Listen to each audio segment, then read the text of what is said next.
Hey, this is Evan Longoria of your San Francisco Giants, and you're listening to TortureCast. You're listening to a podcast by and for fans of the San Francisco Giants. Let's go, Giants! With hosts Willie Dills, Chad King, Ben Lee, and Eric Nathanson. Dedicated to the greatest team in Major League Baseball, the San Francisco Giants.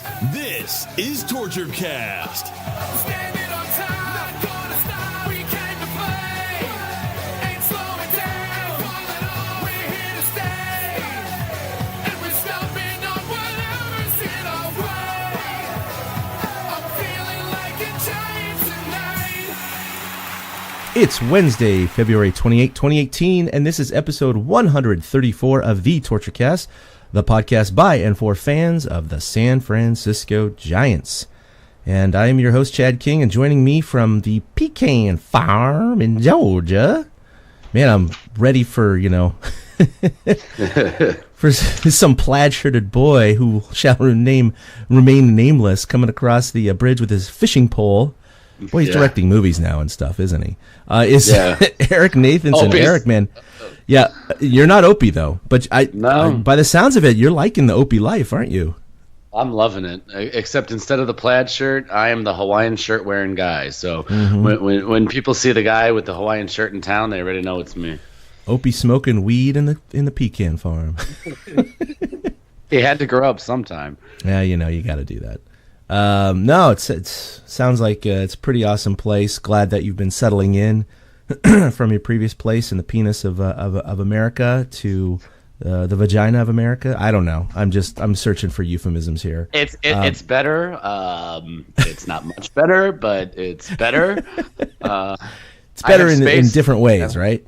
Right. I can deal with things a lot better now that I have plenty of space. That's awesome. Well, speaking of better, the Giants, of course, we last spoke 3 weeks ago before spring training started. Spring has sprung. Everybody has that renewed optimism, but that's the thing. All 30 teams have that renewed optimism. Everybody, maybe not everybody. A lot of teams think that I got a chance. We have a perfect record. No one's ahead of us. But the Giants, I think it's been a remarkable last 3 weeks, I would say, since we recorded, because when I was at Media Day, and we can get to that later, one of the vibes I really picked up from the players, the reporters, and the coaches was a profound sense of optimism. It wasn't like, oh yeah, we're going to be fine, or oh yeah, last year sucked, and just we're going through the motions. I really sensed a genuine optimism for this year, and I think it's carried through a lot of the interviews I've heard since, on KMBR, from the broadcasters, from the players. And I think even though it doesn't mean anything yet, I think that's promising. I really do, because we look at last year with 98 losses with Mad Bum and the injuries and the starting staff and the spiraling out of control where it just snowballed. I think sometimes you just need a shot in the arm. And with Mad Bum back, with the 3 or 4 new additions, and just that renewed optimism, things are looking up for the Giants right now. I'm certainly not saying postseason quite yet. We'll make those predictions as we get closer to the season. But how are you feeling about things, Eric? I'm a little surprised at how positive things are. I mean, it's not often a team loses 98 games and there's optimism in the spring. Usually it's, we have a long road ahead. We have a few years to get back. We're working towards it. And the Giants are like, no, screw that. We're going to be back now. And the attitude, you could see it just oozing. The McCutchen is like the guy that it sticks out to me.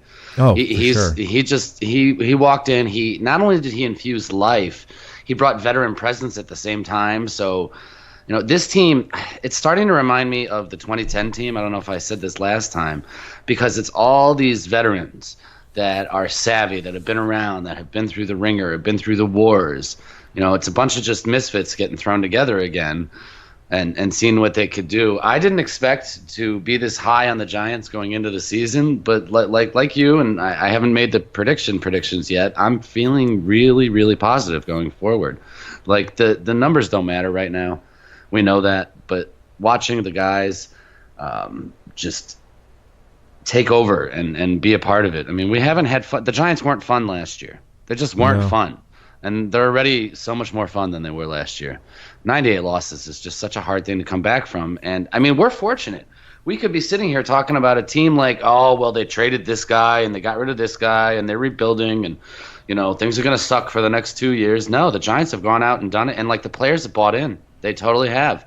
And I don't know if this has to do with Sabian being more involved in the day-to-day operations or not. But, like, the team just has taken a whole new life of its own that we haven't seen in a few years, even through championships that we didn't necessarily see. Yeah, I think it speaks volumes that there was an uncertainty if the Giants were going to be sellers or buyers in the offseason. And right away, it looked like they were going to be buyers because, of course, they went after Stanton. And when that didn't work out, then people still said, okay, well, they missed out on the big fish, literally. Pardon the pun. Maybe now they'll go, oh, you know what, whatever. It's not worth it. We might get one mediocre guy, and that's not going to do enough. But no, they didn't. They traded away the parts they needed to, and even though some of those parts I think could be important down the road, and your Arroyos and others, I think on the other hand, they still have a solid core of those farm-raised guys that they still have. They don't have the core 4 pitchers, but they still have the core of the position players. And if you wait too long, those guys are also going to be gone, or they're going to age out. And they're really going to have to start from scratch. So I think they kind of just had this nucleus, and they figured, we have enough to stay just under the luxury tax threshold. Let's do this. This is the last couple years we have at a shot at this. And they did. And I think you're right, is that the players that are coming in, and of course the players that are already here or have been here, look at that commitment from ownership and say, okay, they're all in, we're all in, we can still do this. And it is a different feeling. It is funny for a 98-loss team to have this sense of optimism. And I know we're drinking, the Kool-Aid. I get it. We're all Giants fans. And so that's part of the issue. We also have to realize, what is the perspective from the third party, the outside baseball experts?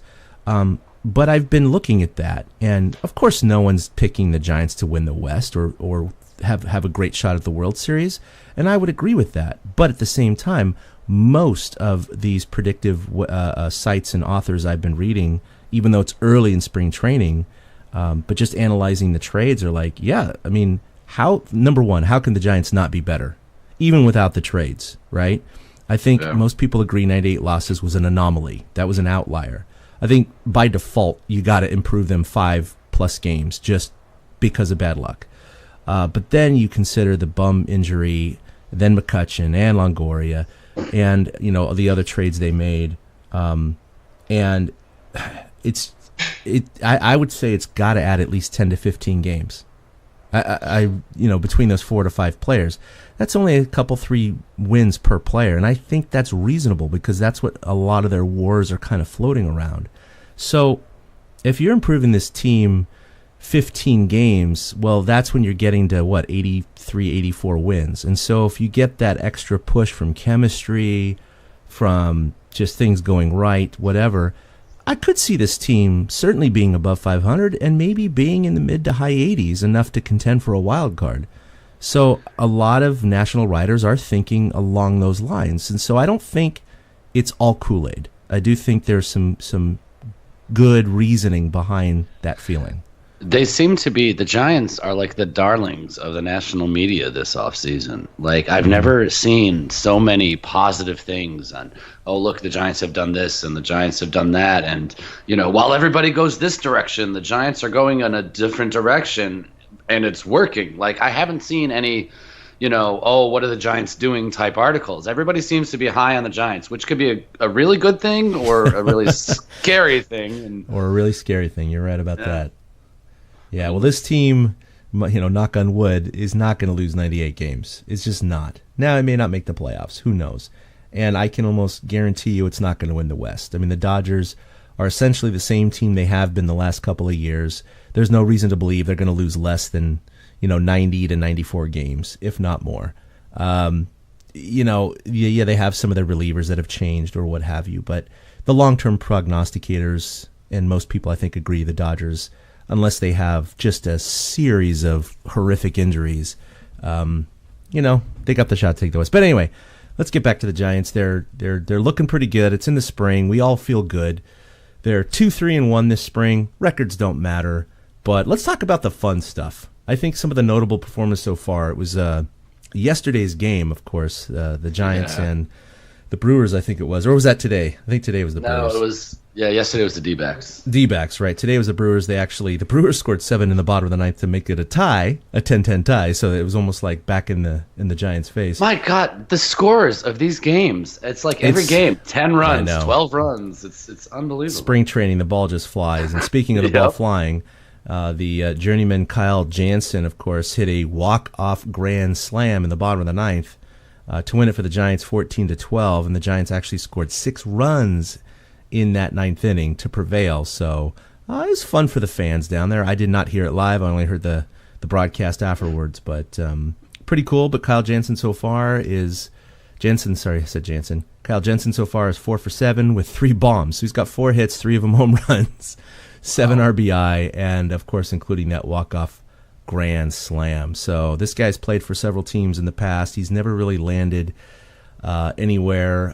Again, look, I hear all these people on Twitter going, "Oh my God, this guy's the next coming." It's like, no, it's spring training, guys. I mean, how many you can go back through all the spring training stats for the last 20 years, and there's always several guys who have only had cups of coffee in the major leagues who have been close to leading the spring in home runs or RBI or average. Yep. It happens every year. So everyone just calm down. I brought it up in a piece this week. Mark Minicozzi was the guy. Yes, Minicozzi. 4 years ago, and I honestly couldn't even remember his name. So didn't he have eight bombs that spring or something? Something like that, and it was somewhere up there. It was crazy. Like every time I turned around, he was doing something, and that's the thing though is 4 years later, I couldn't even remember his name. So Kyle Jansen may be tearing it up, but he has more home runs this spring than he has in his entire major league career. The guy, he hit his first, I don't know if you knew this, his first home run came off of Madison Bumgarner in September of 2016. I did not know that. Yeah, nice. And his second home run came off Rich Hill. So his only 2 career home runs, his first one came off Bumgarner. Dodger and a Giant, yeah. Yep, exactly. He was playing for Arizona at the time. Right. And the running joke is, does he tell Bumgarner or not? But there's always guys like Jensen that, jump out. I mean, I didn't realize he had 3 home runs already, but still, I mean, he's also facing, a double-A pitcher. Yeah. It's not like every team is throwing out the double-A pitches right now. So the big-time starters are getting an inning or 2. That's it. That's part of why spring training is important, is because the pitchers, more so than the hitters, need to work out their arms. And, I mean, we saw it. Bumgarner pitched decently on Sunday, but, he was yanked after a certain amount of pitches. They won't let these guys pitch more than, they want to, 30, 35 pitches, that's it. So it's tough to really get a gauge on if a guy has stuff. I guess that's the best way to put it.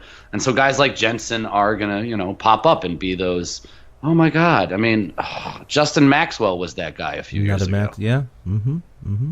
So yeah, Giants fans don't think Kyle Jansen is making the team as our starting left fielder. No. That's not happening. Okay, he'll be lucky to start in AAA, and he'll be lucky to get a couple ABs with the Giants sometime during the year when the Giants have 3 or 4 injuries, which I'm sure will happen at some point. So many people on the depth chart ahead of him, it's not even funny. It's not even funny. I know even guys like Mac Williamson and Jarrett Parker, I mean, they were the ones that were battling for the left field position last year for that, or even it was going to be a double-headed monster. And now you got Austin Jackson and Duggar in center field. And, of course, you got McCutchen in right and Pence in left. So you also have Gregor Blanco, and then you got Williamson and Parker. And you have several other players in the game as well. So, typically a team only carries, 5 outfielders max. You already have 4 that are going to be starting in the mix. So you really are fighting for that one extra outfield spot. And that's between probably the 3 or 4 main guys there. So that's why guys like Kyle Jansen and others, they're not even sniffing it. They're so far down on the depth chart right now. They're just trying to impress enough to get, some committed ABs in AAA or AA, and then maybe they'll have a shot via injury later in the year or via trade. I mean, that's really all they can hope for. Yeah, it's a showcase for them for It's a other showcase. teams. Yeah. Yeah. No, and they know this. They know they're not making the club, but they're trying to show off. Brandon Belt, it just came out in an article that it looks like he was suffering from severe depression after his fourth concussion last year, which I guess is not a surprise, but he was dealing with a lot of those mental issues. I guess he feels a lot better now, but he's 5 for 10 this spring. He's looking spry and athletic. Mac Williamson, who we just mentioned, has 2 jacks so far this spring. Ty Block has the most innings pitched on the team so far with 5, has not allowed a run, only 2 hits, 3 hits, and he's struck out 7, so he's looking real good. Miguel Gomez, he had 30-plus at-bats with the Giants at the end of the year last year. Little second baseman, much shorter than me, and yet almost as heavy as me, which is really hard to fathom. Yeah, and he hits the ball hard. He hits the ball hard. He's 5 for 11 so far with a bomb and 3 RBI, so he's looking pretty good as well. I think those are the guys that, in a very, very small sample size in the beginning of spring, because they spread these ABs and innings out so thin that even through 6 games, most of these guys only have a few at-bats. I mean, you look at the depth chart, and most guys have 3, 4, 5 at-bats. So there really isn't too much to go on right now. Same with the pitchers. Bumgarner's got like 3 innings pitched. All these guys are usually they're around 1 to 3 innings right now. Ty Block happens to have the most. So, again, nothing we can infer of. Again, it's spring training. Pitchers, like you said, are working on stuff more than the hitters. So pitchers are usually at a disadvantage because they're, 1, behind the development curve behind hitters, and number 2, the established veterans, or the ones who know they have a spot on the club, they don't really have any pressure to perform. So a lot of times they go out and use spring as a chance to work on mechanics. So they'll go in an inning saying, I'm going to throw more breaking balls this inning just to work on this. I'm going to work on my slide step. I'm going to work on a hand position or a foot position. And they don't care about the results. They're just trying to get consistency in certain aspects of their game. And they literally don't care about the results. So a lot of the established veterans, you got to throw the numbers out the window. I mean, look at Matt Cain, and Tim Lincecum. Every spring, even when they were aces, they were blown up in the spring, and everybody always got worried, and they ended up being fine until, of course, at the end during the regular season. So it'll happen this year too. Somebody will get blown up, and everybody will be like, "Oh my God, can this guy handle it?" And then the season will start, and everything will be normal again. Yeah. I put a thing out with wild predictions, and I think Smarsh is that guy who's going to get lit up, and everybody's going to be like, "Oh my God, Bumgarner's there, Cueto's there. There's these other guys fighting for the spot. We need Smarsh to be okay." And the guy's, getting lit up. And if he does, it's fine. As long as they go into April feeling like they're, where they're supposed to be. Because guys like Jensen, I mean, you mentioned the veterans, they're all kind of established and ready, but guys like Block, Andrew Suarez, Chris Stratton, Derek Holland, Tyler Beatty, they're fighting for those 2 pitching rotation spots. So even though it's it just turned March 1st where I am, even though it's still February, these guys their innings matter. They're things that every pitch for them matters. Like Block hasn't given up a run yet. I mean, that's huge. He knows he's got all this competition this spring. It's really kind of curious. That's what I'm looking forward to the rest of spring, is seeing how the rotation shakes out. Because there's, like I said, 5 guys for 2 slots. So who knows which guy is going to step up. Suarez had another good outing today. I think he pitched like 2 1/3 innings or something like that.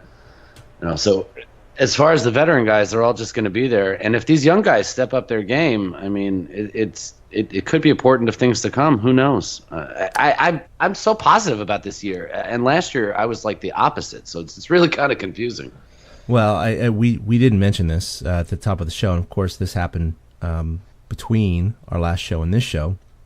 But left-handed bullpen depth was severely limited. Especially with Will Smith being out till at least May 1st, if not longer. But, man, they got Tony Watson, and I think that is just a hell of a signing. And they structured his deal so it was back-ended and with a lot of bonuses, so they stayed under the luxury tax. And a lot of people really gave them kudos. And, of course, Mark Melancon was integral in recruiting him because they played together in in Pittsburgh. So he said, hey, man, there's something special here. And it worked out. So I think it's going to be awesome. I mean, he obviously had a brief stint with the Dodgers last year. He did pitch in the World Series. He actually was the winning pitcher in 2 of the 3 Dodger wins in the World Series versus the Astros, which is incredible to me. So you look at his stats, he's pretty dominant. He definitely looks like he could be a Jeremy Affeldt clone of some sort in terms of where he's going to fit into. Not necessarily always a setup man, although he was Melanson's setup man, but certainly someone who can plug in between the 5th and the 8th inning any time to face that batter. And that's really, really going to help out the Giants' bullpen depth. And I thought that was, I think that's a more important signing than Austin Jackson. Some people may disagree, but I think it's more significant. I tend to agree. Sorry, I had to sneeze. I tend to agree. A fire there? Yeah, the Watson signing was a surprise because I didn't think that they were going to do anything with the bullpen, and it's the added bonus. Tony Watson is such a great name to say. Tony Watson. I mean, he's like that. It's like that. I don't know if you've seen people out there. If you've seen Coming to America, there's a scene where Arsenio plays this old preacher, and he's talking, and Tony Watson's the kind of name. And I just can't wait till he comes in this year, and we get to talk about Tony Watson because he's just that guy. It's like it just sounds so good. His name, it flows. So did you see what happened last night? Yeah, Tony Watson was something else. Oh my God. I love the name. I don't know why. It's just one of those names. Sammy Watkins. It's like that, So, one thing I was looking at the Giants stats, and I don't know how I missed this because they signed him back in December, but Pudge Rodriguez's son, Derek Rodriguez, was signed by the Giants. How did that miss my radar? Did that miss your radar? Yeah, I didn't realize when I saw the name Rodriguez there was any connection. He's not on the 40-man roster or anything like that. But anyway, I just bring him up because I saw his name in the pitching stats, and then I clicked on it, and it said, oh, here's the son of Pudge Rodriguez. And I was like, wait, what? How did I miss this? Yeah, they mentioned it Sunday on the broadcast. They mentioned did it before he got blown up, yeah. Yeah, exactly. I was going to point out he got blown up. 1/3 of an inning, 6 earned runs, so he has an ERA of 1.62 right now. I'm not saying he's a bad pitcher or anything like that. He has a lot of minor league accolades, but it was just, okay, Pudge Rodriguez is on the team. His son is on the team. I didn't realize that. I mean, it's not like we don't have good memories of Pudge either. We hate Pudge. I mean, the 2003, I'll never forget that. Yep. So it's like showing I don't feel that bad. Ball. Yeah. I wanted to knock that shit out of his hand. I know. Yep. So another signing that we don't need to talk too much about is Derek Holland, who's going to be fighting for a roster spot because again we have those 4 and 5 starters, which we have a good 4 pitchers vying for, and Derek Holland definitely has a decent track record in the major leagues, being a longtime Texas Ranger, among other teams. But one thing I did not know is that he's one hell of an interview. I listened to his KNBR interview, and I had heard how just funny and comedic he is, and how he just plays with the interviewers. And I think he's a future broadcaster or future radio personality. But his impressions is what really, really got me. He not only does remarkable Harry Carey, but he does several others. So anyway, I just wanted to play a little clip from his KNBR interview from a couple of days ago. And it starts off with Harry Carey describing Johnny Cueto. Hey, it's nice and cold outside. We've got Johnny Cueto. He's running around, and I see his hair flying everywhere, but God forbid he's not even moving. It's got to be the wind blowing. He's walking back in. He's exhausted. Hey. Somebody throw him some water. Dude, listen, you're nailing it. All right, so I got to ask the question. You've been asked this probably a million times, but since I'm just meeting you, you in a SmackDown cage match. You're talking wrestling now. No. I'm talking just carry on carry. Just imitations, and may the best man win. You and Will Ferrell. How do you rank a Will Ferrell He's character? got me. He's the original Harry Carey. I don't know about that, though. Ah, See, come on. What I did was I didn't make eye contact. I just looked out and let the voice come in. I mean, Sounds incredible, huh? You heard birds chirping and everything. although You were only missing an ice-cold Budweiser. you affect some kind of face, though, when you're doing it, too. You gotta get into it. Yeah. Now, what if he ever welcomed Arnold Schwarzenegger to the booth, though? I mean, that would be like, say, Schwarzenegger's promoting a movie. He comes to Wrigley, he does a stint with him, right? I mean, it would be, hey, I've got a friend here. He's the governor of California. Give it up for Arnold. Can't even say his last name, Schwarzenegger. Nice. Listen to me. Here we are now. We're watching Johnny Cueto outside. He's running. Look at him. He's getting to the chopper. Hurry up. Come on, you idiot. What body parts are you noticing on My Johnny biceps Cueto? are Yeah, the really biceps, going right? now. The quads. Saw his. Look at his legs. They're so muscular. Yeah. You can tell he works out. He's been doing all kinds of squats. Come on. You get can tell he works deeper. out. Come on. Yeah. Anyway, there's a little Derek Holland for you. I mean, it's funny because his Harry Carey reminds me of Dempster, Ryan Dempster's Harry Carey, too. Yeah, he's really good at it too. Oh, Yeah, man. you know, it's funny, though, because growing up, I grew up watching Harry Carey. And these guys who do the impressions, I feel like Holland is doing Will Ferrell instead of doing Harry specifically. You know what I mean? You might be right, because these guys are younger, right? So they haven't Yep. grown up actually watching much of the original Harry Carey. But a lot Harry's of them been grew dead up. 20 years. Yeah, a lot of them grew up watching Will Ferrell do Harry Carey. So you actually might be right, because he does have a little of that Will Ferrell.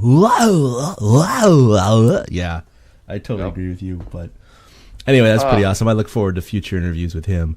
All right, so we got to wrap up here. I got to get going. But one of the big things that happened in the Giants stratosphere here 2 days ago, I guess it was, is big time Timmy Jim, man. Holy crap.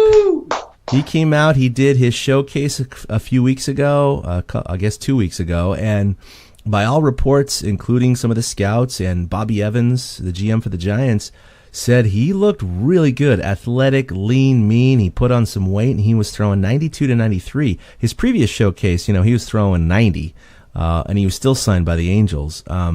But even though I don't know, it was 12 or 14 teams showed up, something like that for the showcase, a lot of teams were interested, and the rumor had it that his agent said he will only sign a major league contract.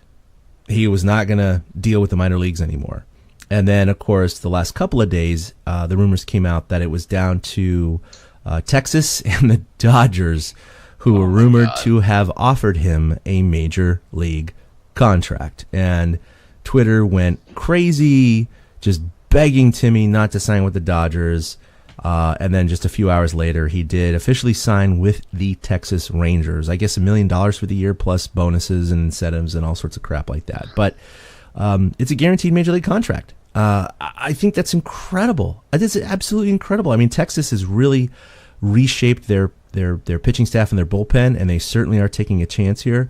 But the dude did not pitch at all in 2017. He got blown up in 2016. He hasn't had an ERA under 4 since 2011, 7 years ago. Wow. 7 years ago. And, of course, that's in the National League. And so you got to think to yourself, yeah, you can get a few guys out, but, I mean, really a major league contract? I mean, clearly he got minor league offers, but two teams stepped up, and who knows why he went with Texas. I'm sure we'll find that out later. It may have had nothing to do with the Giants and the Dodgers, may have had something to do with whatever. I think a lot of people were saying the National League would be better for him, of course, because of the competition and the double switches and how long he would have to be in the game or how short he could be in a game. But the reality is he's now going to play for the team that he dominated in the 2010 World Series. And it's going to be really interesting. And the Rangers visit San Francisco in August. Now, who knows if he's even going to be with the team by then. This is so late in the season. But I can tell you right now, that would be a spectacle if Timmy faced his former club in August. But before we get to that, what do you think? Well, from everything I've been reading, he's probably going to take a bullpen role. Yes, exactly. It's a bullpen role for sure. Yeah, they're not looking to start him, and I'm a little surprised, to be honest. I didn't expect a major league deal. No, but, I didn't either. I mean, he couldn't be a Dodger. I mean, that wouldn't have been right. It wouldn't. I can't see Timmy in Dodger blue. I mean, I was one of the people that's like, no, please, like I'll buy a Texas Rangers jersey because I love Timmy that much. I would never buy a Dodgers jersey. You know, I would not spend my money on something like that. That's if this works out. If this works out, I'll have a Texas Ranger 55 by the end of the year. No, he's 33 years old. I mean, he's not a young baseball player, but he's not an old baseball player. He's kind of on the backside of, average, right? Plenty of pitchers have lasted in their late 30s, if not even later for a few of them. But 33, man. He still, I guess, got some gas left in the tank. I love the guy so much. I wish him no ill will. It really sucked to see him get trashed in Anaheim. And I really hope he holds his own. That's fine if he has a 4.5 ERA in the American League as a reliever, whatever. I just don't want to see his ass get handed to him again, and he is DFA'd come June 1st. Yeah, or something. That's all like I care about. Stay with the big club all year. It'd be awesome to see he still has something. Apparently, the Giants got first look though. Apparently, he did a private showcase for the Giants before he did the showcase for all the teams as a courtesy to his old team. And, I mean, frankly, I know that the Giants are fighting for bullpen roles, but there's no room for Lincecum on the ball club right now. I think that's what it isn't. is that there really isn't any room for him. And I think it would have been such a huge distraction to the team when they got all this momentum going in with these new signings and this fresh blood. It's just probably not the right time. It probably isn't. I think if they had sold the farm and they were planning on the rebuild, I would have been all for it because it would have been like, whatever, it's not going to hurt, right? And it would have put some more butts in the seats. But the fact that they're actually going for it, it's not right. No, and I mean, and then if he had struggled, like you said, distraction, it would have been like, oh my gosh, what's wrong with Timmy? And we'd all be concerned about Timmy when this team is probably over there doing well. At least I think they'll do well. Yeah, but then they got to deal with like demoting him or DFAing him, and it just right. You don't want to, like you said, butts in the seats, and you don't want to anger a fan base for no reason. Yeah, exactly. All right. Well, one of the things that happened between our last episode is that I did go to Media Day, and that was way back on February 9th, so that was 3 weeks ago. This Friday, but even though that information is old, I would suggest that you check it out on our website, torchcast.com, or our YouTube channel. We got a lot of feedback from that and a lot of hits. It was a lot of fun, and I think for a lot of you, of course, most of you haven't been to a Media Day type thing. It is it's its own monster, and what I mean by that is, it's like a speed dating for interviews, and in almost the literal sense, because they put all these little tiny high bar tables, these high cocktail tables out for most of the team and coaches with their little placard names on there. And then they have several of the suites reserved for the more important interviews. So that's like Bruce Bochy, Buster Posey, Madison Bumgarner. This year, Evan Longoria, Andrew McCutchen, Bobby Evans, Brian Sabian, and Brandon Crawford. But all the other tables were even filled up with, Brandon Belt, Joe Panic. There were some of the larger names that just had their little cocktail tables, and you just walk up and you're just like, hey, what's your sign? Do you like long walks on the beach kind of thing? It's a very meat market. No, I'm serious. It's like a really weird meat market kind of vibe. It's very strange because you kind of, at the cocktail table, sort of wait in line behind other reporters, and everybody gets there 5 minutes or whatever. But I was able to get a very long interview with Evan Longoria. I mean, it's more fluff than anything, but that's because Media Day like I was saying, it's its own monster where most of the reporters are there are asking softball questions. It's kind of like the break-in period for the team, for the rookies, for the new coaches and the new players. And really, it's like, so what's your favorite food? Hey, do you like San Francisco? Hey, like, what do you like to do in the off season? That's 95% of the questions. It really is. When you overhear even the veteran reporters. And then later in the year, when you're in the clubhouse in the middle of the season and it's after a loss, that's when you hear the hard-hitting questions. So it's a different vibe. It's a lighter vibe, and that has something to do with maybe the optimism as well, is that everybody's kind of in a good jovial mood. You can certainly tell some of the players don't necessarily want to be there. Yeah, well, it was funny. Longo had this, like, as you're talking to him, he kept having this faraway look in his eyes, and I think did he just keep looking out at the field? Is that what he was looking out at the field? Yeah, so he was in a suite, and so the sunlight is on him from the field. The reason I didn't get video of, let's say, Crawford is because his back was to the field, and the camera just couldn't get anything. It was just a silhouette, so I just put down the audio recorder. That's why, like, Crawford's interview was just audio. Belt is just audio because he was against, even though he's at a table, he was against the light. And then I got McCutchen on video, but that was a group interview with like a good 10 reporters. And man, Andrew McCutchen, like you said earlier, he was the opposite of Longo. He was the opposite of Crawford.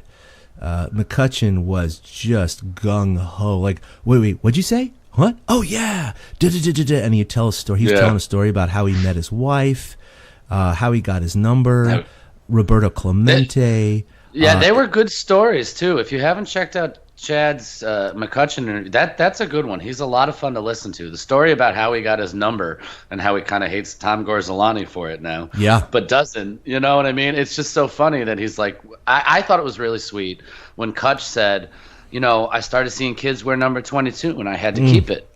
And he had to keep it when he saw kids wearing his number. And he had that twinkle in his eye, man. I mean, he was so enthusiastic, so energetic. He was super happy to be there. Crawford, even though he generally, hi, I'm Brandon Crawford of the San Francisco Giants.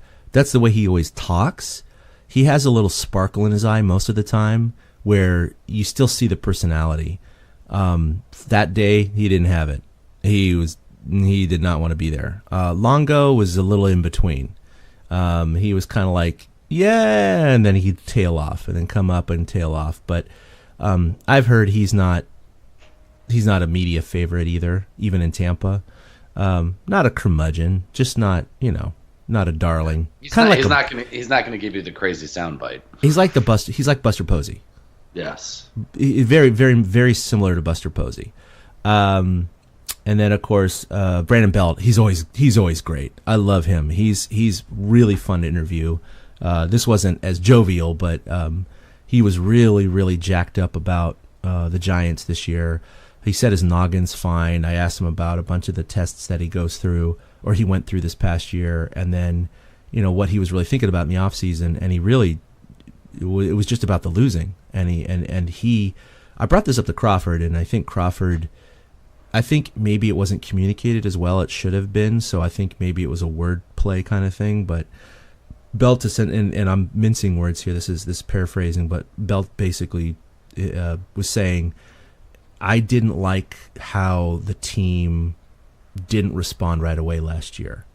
We got in this losing streak, and the team just thought, because like in years past, don't worry, it'll play itself out. We'll be fine.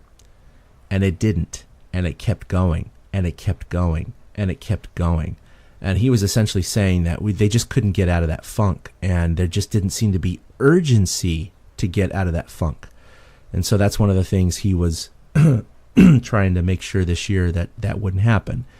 I think the way I explained it to Crawford was a little misinterpreted, because he was like, well, I don't think that the players really can do anything or say anything about it. So I think he misinterpreted what I was asking him. But it was more like, hey, Belt said that there needed to be some urgency and some response to a losing streak. And I think Crawford was kind of like, you can't really do jack shit about a losing streak. It just happens, and you do have to play it out. So I think he was a little annoyed, quite frankly, by that question. But It is what it is. And then, of course, Bruce Bochy was, again, another group interview, and he's just so mellow, and he just says some funny crap. He's one of the guys I would love to have a beer with, or several beers with. Just me and him, just talking baseball, just talking life. That would be so enjoyable, because he's full of old wisdom, is the way I kind of think of him.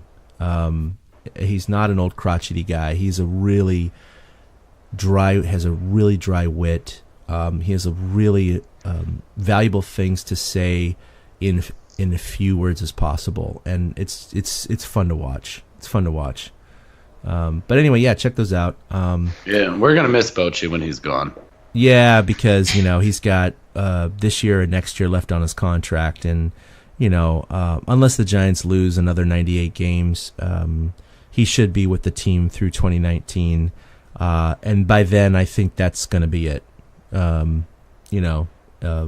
World Series or not, because plenty of managers and coaches have left after championships. I think that we are looking at the last 2 years of Bruce Bochy. So we'll see what happens. But all right, so that's been it. Eric, of course, been writing a ton on the website. Please go check out his articles on torturecast.com. They've been incredible. Definitely, a lot of people have been checking it out, and I'm sure he's going to continue with it to some extent. I've got to contribute my own, so we'll see. We'll see. But Eric, man, you've been prolific, and it's been real fun to read it too. It's amazing. And I'm not just tooting our horn or your horn. But you read a lot of these national writers, and it's very USA Today, 5th grade level, and it's like, crap, these guys are getting paid for this hogwash, this just like blah. It's like, you're not even telling me anything. You're just, But you really have a way of bringing a lot of interesting information and predictions and funny anecdotes and other things to the table. So anyway, I just want to say thank you, because, wish we could pay you. I'm just excited for baseball season, and I want to share it with everybody who listens to TortureCast, pays attention to us, and might click on over. If maybe they read one day and say, "Oh, I haven't listened to the podcast yet," and they tune in, all the better. I really am. I'm giddy for baseball season. I have the room and the space to do it now, and the story ideas just keep coming right now, which is really surprising considering it's spring. Like, just the other day, I threw out a bunch of wild predictions for spring training, and they're not real. They are, but they aren't. It was just for the fun of it. Like, I brought up Hector Sanchez is going to have a great spring, but who cares? The backup role is set. Little random things like Pablo is probably going to make the club, and just little random predictions to put out there just to get the juice going. Is 1 or 2 things a week, just as a little taster until the season starts, and then I have no idea what's going to happen then, but I have a feeling I'll be writing through the entire season. All right, so I think through the spring we're going to try and get back on our weekly schedule. I think it's important to do that because so much happens from week to week. So look for us every week. We're going to try to regularly schedule it on Monday nights, but we'll see what happens from now on. But until then, this has been episode 134. You can follow us collectively at TortureCast or individually at 2 Out Hits. That's with the number 2 for Eric, or at ChadK21 for myself, or like us as a group on Facebook at TortureCast. For Eric, this is Chad King signing off, and we'll see you next time for episode 135. Go Giants. A-boom. A big thank you to everybody for listening to the TortureCast, the podcast by and for fans of the San Francisco Giants. Follow us on Twitter at TortureCast. You can also like us on Facebook or check out our blog at torturecast.com. I also want to say thank you to Ashcon and Bailey for letting us use their song Feeling Like a Giant for our intro. For Ben Lee and Chad King, my name is Willie Dills saying, we'll see you next time.